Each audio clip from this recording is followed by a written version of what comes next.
Hello everyone and welcome to this video. I'm Grandmaster Erwin Lamy, and together with International Master Robert Ris, in this video we'll have a look at Game 8 of the World Championship match between Magnus Carlsen and WCM Anand. Before this game, Magnus was leading with 4-3, but as we all know, his previous games with Black had not been such a success. And today, Robbie, he returned back to the Queen's Gambit. What do we think about this choice?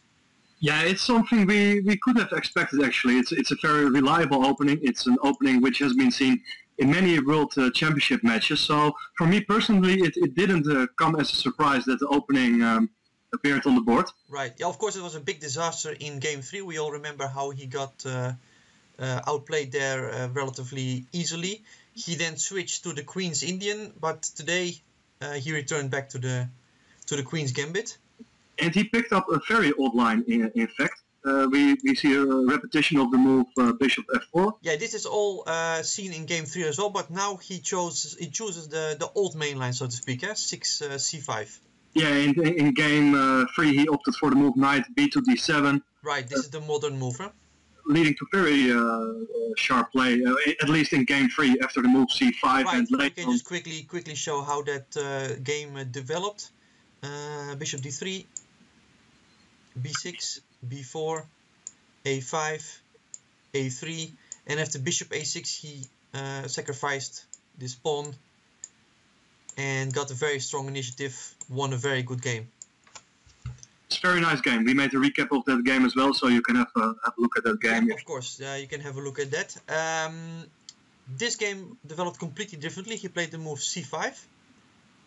Of course, Vichy was prepared for this as well. I think he played also a number of games on both colors, I think, in this particular position.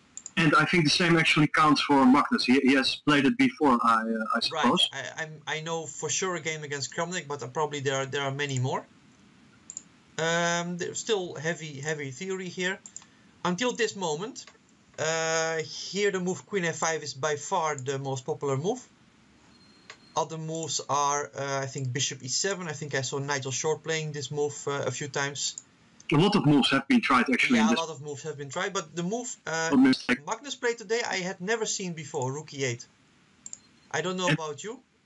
No, for me it came as a big surprise. And apparently for Fishy as well, because he didn't have a good response to it.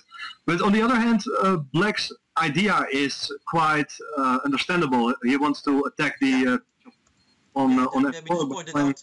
He wants to push the E pawn and the D pawn and just start rolling in the center. So, for example, a move like, say, Rook D1, he will probably meet it with E5, kicking the bishop, followed by D4, and well, this looks very comfortable for Black. Huh?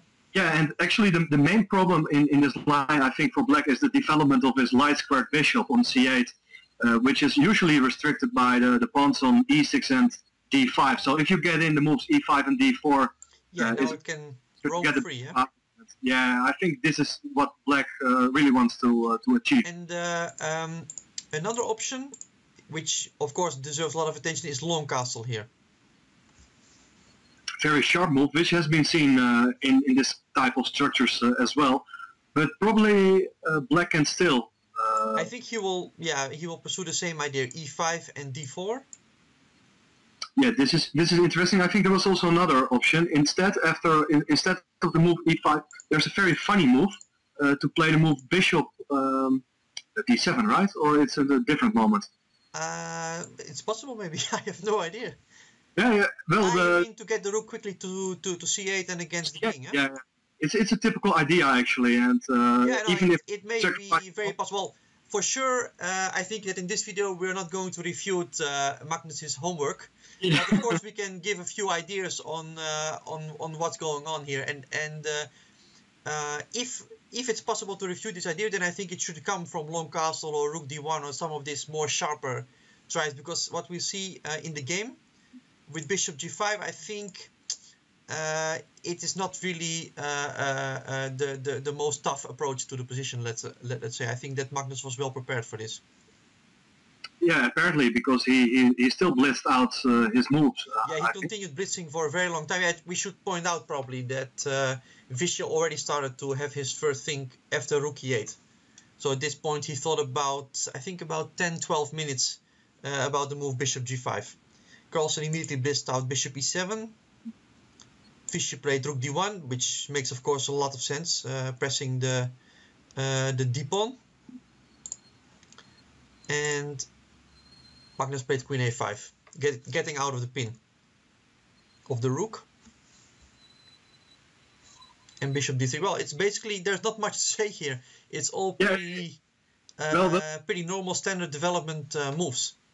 Yeah, and the thing is that there's this tension between the pawns on c4 and d5. But if you take at some point with black on c4, the position becomes symmetrical, and there's just the danger that it's becoming a very dry position. Yeah, of course.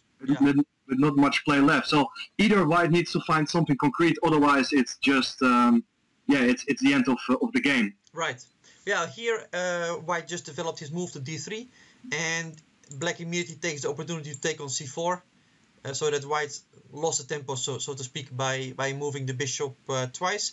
And here, really the last problem black has to solve, I think, is the bishop on c8, and he went about it immediately by playing a6.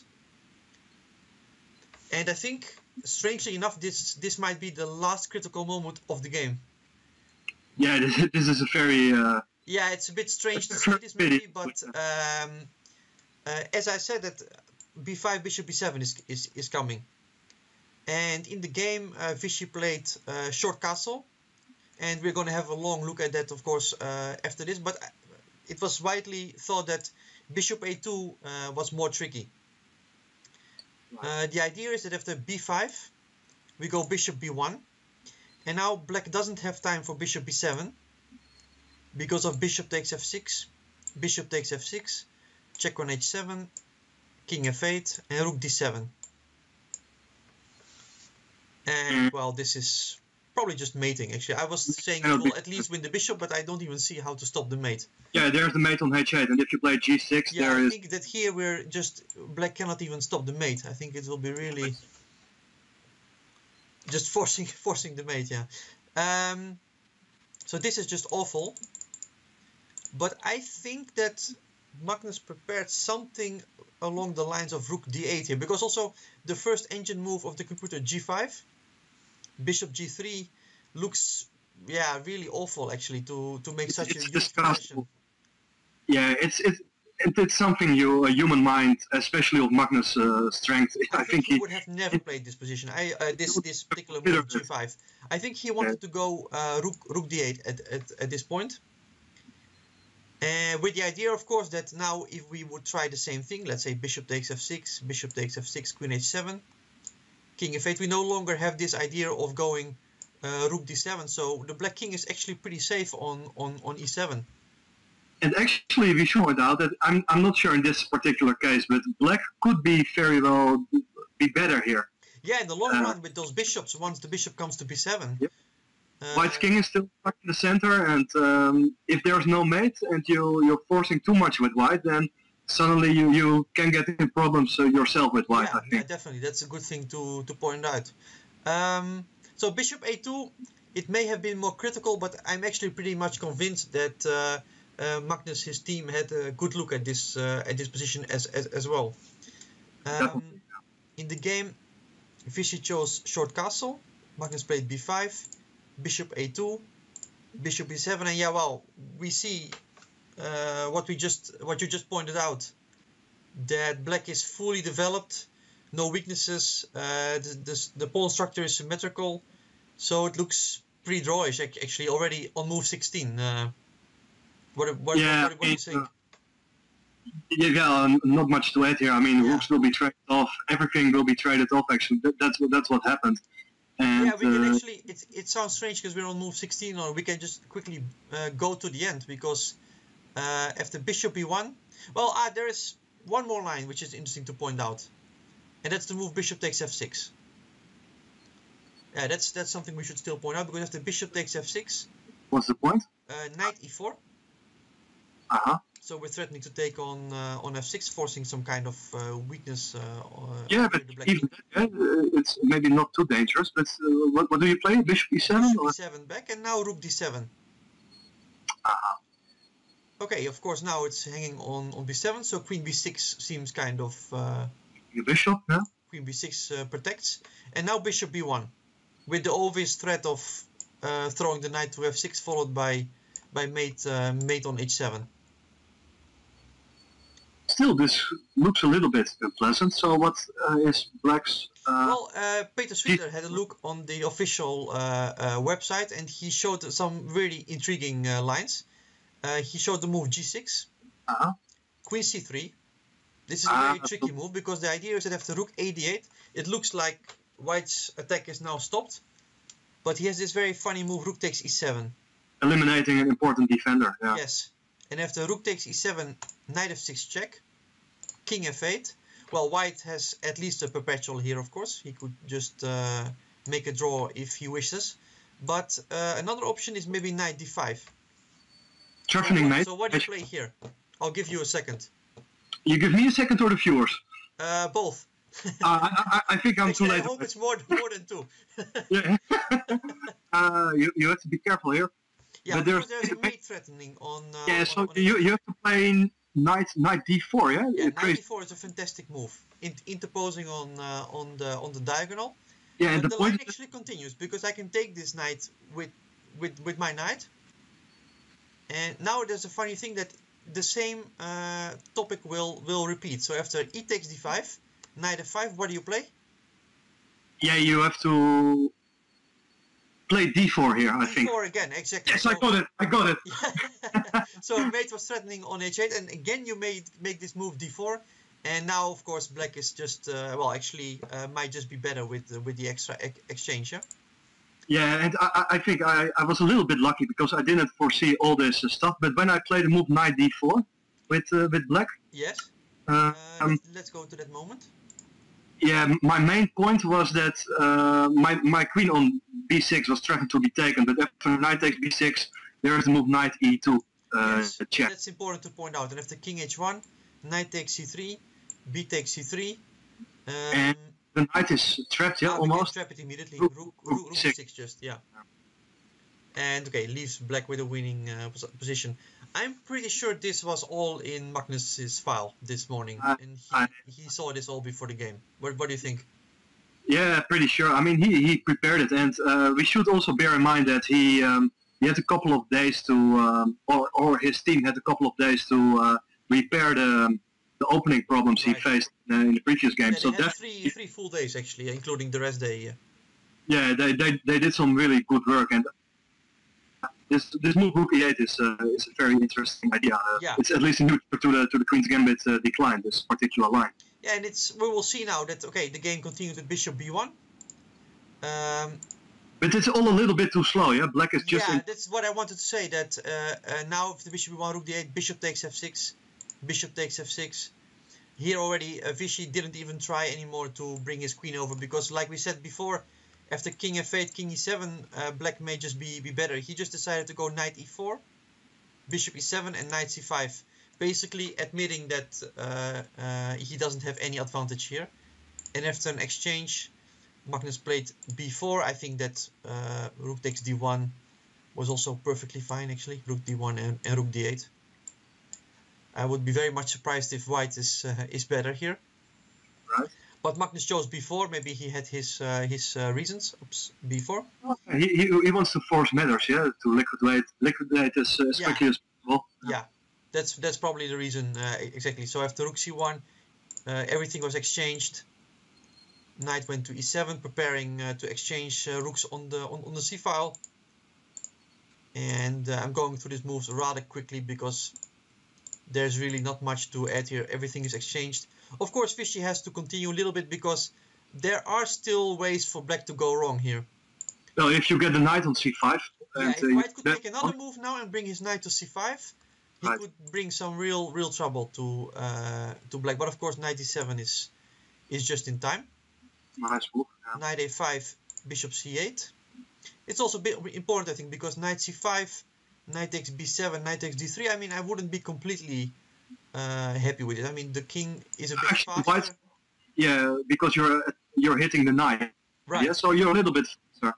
Probably it's still a draw, actually. I also think so, but I do like Magnus' choice much more, bishop c8, just keeping it simple. No need to complicate things. Now both kings are rushed to the center. Yeah, and bishop e2, knight, king c5, f4, knight c6. Well, knight is eliminated. And it's funny because at this point the engine started to show quite a significant advantage for white. For example, my engine was showing here an advantage of 0.50, which is reasonably substantial. But of course, for a human, it's easy to see that it's just one weakness, and it can easily be protected by the bishop, and well, not much to play for. Right. So the players agree to draw here, and I think this is a big blow for Vishy, yeah? Yeah, I'm not sure if how he will respond. I mean, he's a point down still, and right. There are 4 games. There's 1 game less to play. He wasted 1 white game, so definitely this is not something. I mean, of course the game can end in a draw, but it's the way it happens. It feels easy, yeah? You didn't pose any problems to Magnus in this game. Right. He wasted definitely some chance here, I think. So not the most exciting day for us, but still it's an important day, because I think that Magnus, he opened a new chapter in this Queen's Gambit, something that probably Vishy will have to spend, or his team will have to spend a lot of time on, and he managed to neutralize another black game. He has white in the next. Any thoughts for the last 4 games? Well, I'm just a little bit scared, getting more scared about Vishy's chances. Actually, he's still a point down, and I'm really sure that with black he cannot do anything against Magnus.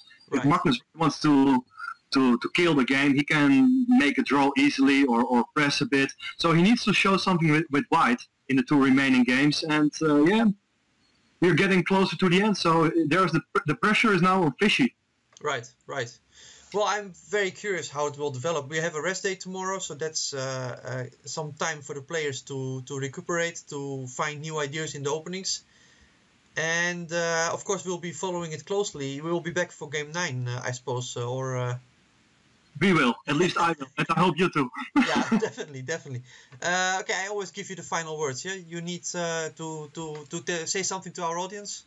Yeah, guys, thanks for watching. I hope you enjoyed the analysis of this game. It was not the most exciting game, but unfortunately not.